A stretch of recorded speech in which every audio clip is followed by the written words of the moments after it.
So the single leg deadlift, as I mentioned, is a single leg. Look, always function follows form, all right?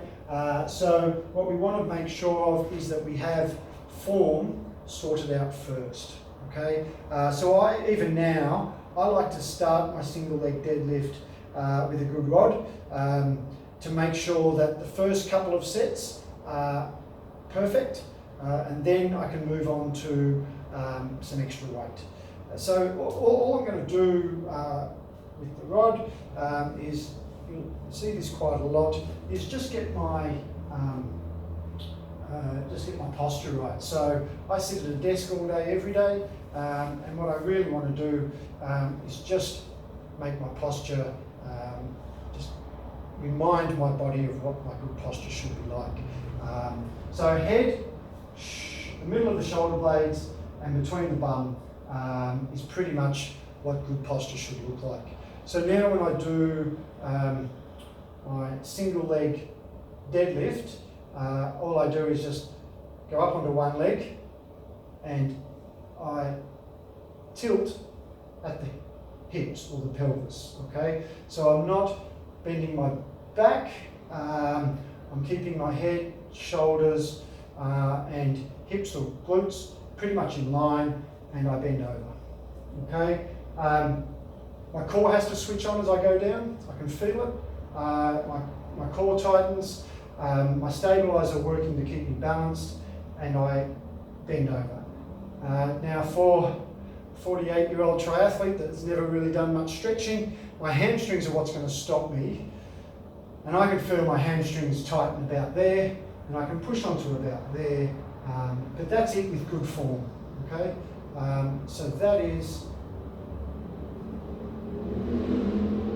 the extent of my single leg deadlift. Now as I progress and do a few more, I can do a little bit better than that.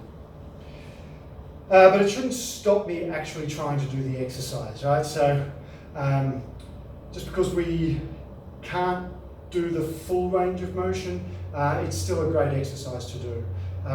So that's it. That's what I'm looking for. The other thing from the front angle to keep in mind is that a lot of people will automatically swivel their hips to keep their balance, right? So I've got a hip, my hips are facing out that way.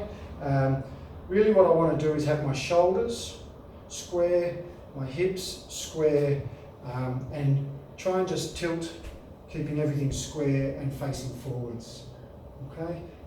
So it doesn't matter how low you go. What matters is that your leg is moving, your leg and your upper body, get there, are moving together, right? So the swiveling leg stays in a straight line with my upper body. Okay. So then what we can do is add some weight. Now you can use a kettlebell, you can use a dumbbell, you can use counterweight bands. I'm going to use my Cormax torpedo. It's basically filled with water. It just adds a little bit more to the stability program, recruits the glutes a little bit better, and so on. So all I do is stand up tall.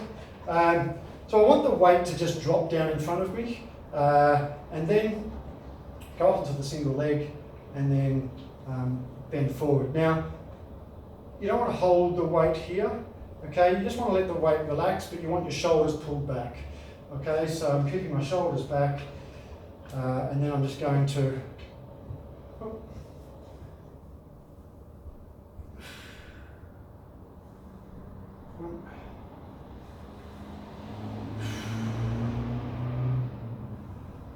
two,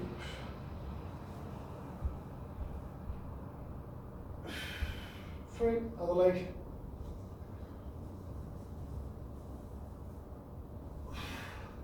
one,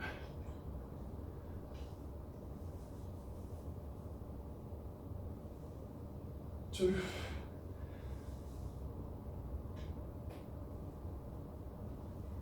three. Single leg deadlift.